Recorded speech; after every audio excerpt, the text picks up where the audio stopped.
लेकर चलते हैं जहां पर बीएसपी चीफ मायावती क्या कुछ कह रही है प्रेस कॉन्फ्रेंस में, वो सुनाते हैं। शुभकामनाएं देती हूँ तथा कुदरत से ये भी कामना करती हूँ कि ये नव वर्ष सभी लोगों के लिए नई उम्मीदों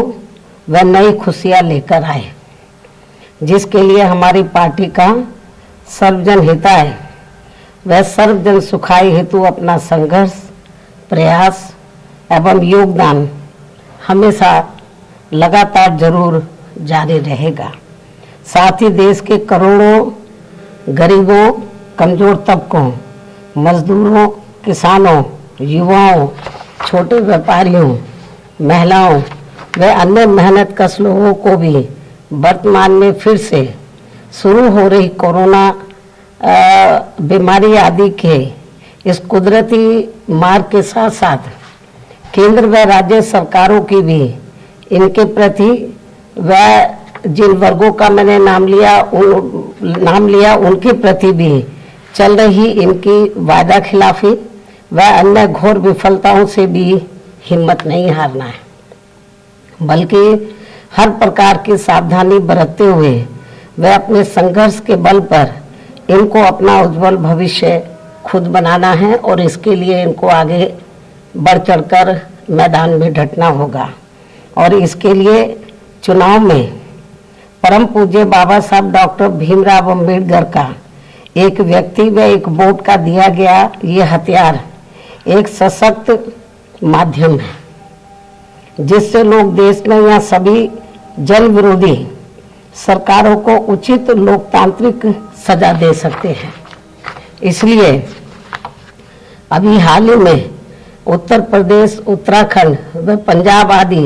इन राज्यों में होने वाले विधानसभा चुनाव में अपने इस हथियार के जरिए ही वर्तमान में चल रहे अपने बुरे दिनों से मुक्ति पाकर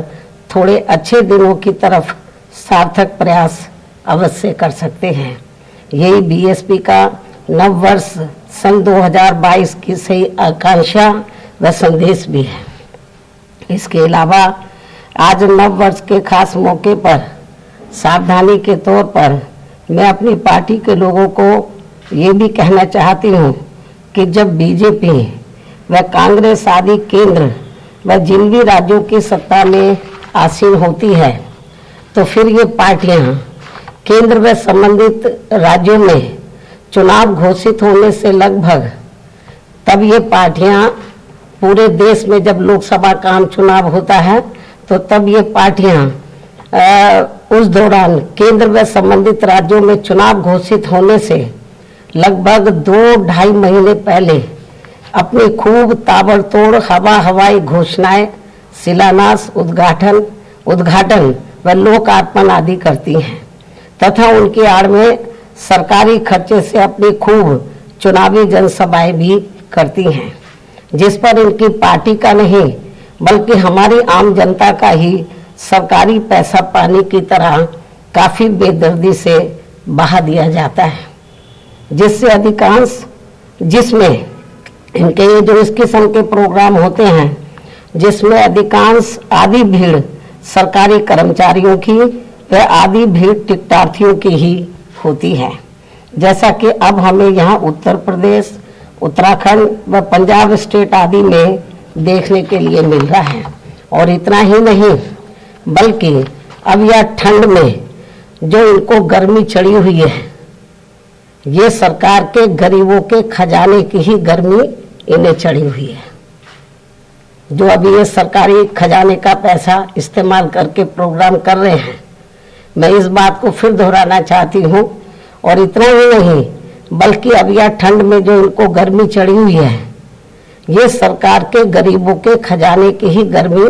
इन्हें चढ़ी है। लेकिन जब ये पार्टियां सत्ता में नहीं होती हैं तो तब ये पार्टियां हमारी पार्टी की तरह ही चुनाव घोषित होने से कई महीने पहले तब ये सब ताबड़तोड़ जनसभाएं आदि नहीं करती हैं और फिर इनको अपने विरोधियों पर ठंडी गर्मी व हमारी संस्कृति के बनाए गए रिश्ते नातों आदि को भी लेकर कटाक्ष करने की याद नहीं आती है, क्योंकि उन पर फिर पैसा इनकी पार्टी का ही लगता है। अर्थात सरकार का नहीं, साथ ही दूसरी पार्टियों के सत्ता के होने की वजह से फिर ये पार्टियां कटाक्ष करना भी भूल जाती हैं। अर्थात फिर ये पार्टियां सत्ता में आने से पहले हमारी पार्टी की तरह ही चुनाव घोषित होने के नजदीक केवल स्टेट लेवल पर व कार्यकर्ताओं के विभिन्न स्तर पर अधिकांश अपने अपने कार्यालयों पर ही अपनी तैयारी करती हैं। ये सब इन पार्टियों के साथ साथ हमारे मीडिया बंधुओं को भी मालूम है। वैसे भी इन सब मामलों में हमारी पार्टी इन पार्टियों की नकल करने में विश्वास नहीं रखती है, बल्कि अपनी पार्टी के लोगों की आर्थिक स्थिति को ही ध्यान में रखकर पूरे सूझबूझ से काम करती है। क्योंकि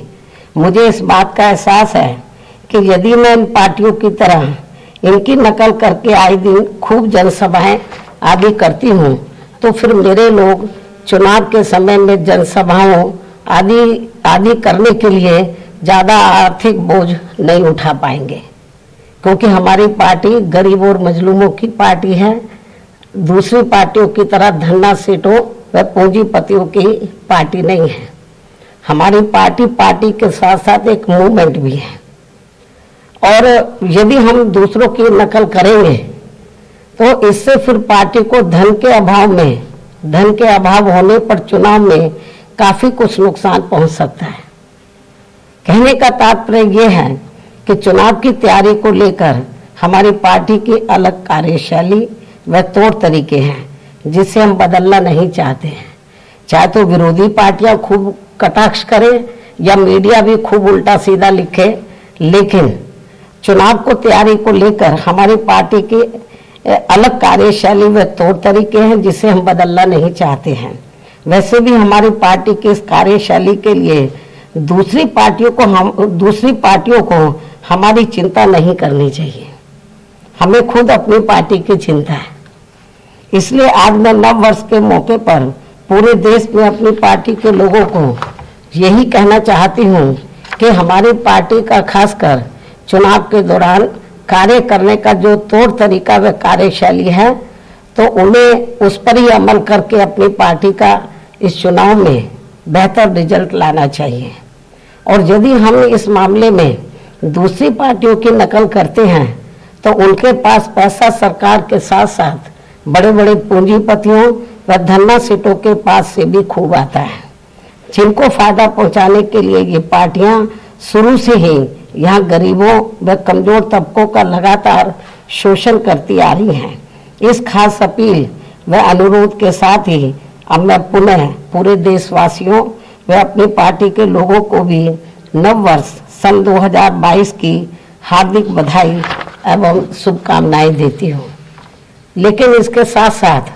यहाँ मैं ये भी कहना चाहती हूँ कि इस नव वर्ष के पहले दिन जम्मू कश्मीर के वैष्णो देवी मंदिर में दर्शन के दौरान जो वहाँ पर बहुत बड़ा हादसा हुआ है, जिसमें कई लोगों की मृत्यु हो गई है व बड़ी संख्या में लोग वहाँ बुरी तरीके से घायल भी हो गए हैं। ये अति दुखद घटना है। कुदरत से मैं यही कामना करती हूँ, प्रार्थना करती हूँ कि इस दुख को सहन करने की पीड़ित परिवारों को हिम्मत व हौसला जरूर दे। लेकिन इस घटना को लेकर अति दुख इस बात का भी है कि अभी तक मीडिया के माध्यम से जो तथ्य सामने आ रहे हैं, तो उसमें सरकार की ज्यादा लापरवाही हमें नजर आ रही है। सरकार इस पर जरूर गंभीरता से चिंतन करे, ताकि भविष्य में ऐसी घटना की कभी भी पुनरावृत्ति ना हो सके। इन्हीं जरूरी बातों के साथ ही मैं अपनी बात यही समाप्त करती हूँ। धन्यवाद। जय भीम व जय भारत। जहां पर एक तरफ उन्होंने देश को नए साल की बधाई दी, तो वहीं विपक्षी पार्टियों पर वो जमकर हमला बोलती हुई भी दिखाई दी हैं। और साथ ही साथ उन्होंने वैष्णो देवी मंदिर में हुए भगदड़ के बाद हादसे पर भी दुख व्यक्त किया है। मायावती ने नए साल की शुभकामनाएं देशवासियों को दी हैं और चुनाव से पहले सियासत सही नहीं है, ये बड़ी बातें उन्होंने अपनी इस प्रेस कॉन्फ्रेंस में कही हैं। बीएसपी सुप्रीमो मायावती की प्रेस कॉन्फ्रेंस हमने आपको सुनाई, जहां पर उन्होंने साफ तौर पर कहा कि चुनाव से पहले शिलान्यास करना पैसे की बर्बादी है और जनता की कमाई को सरकारें लुटा रही हैं।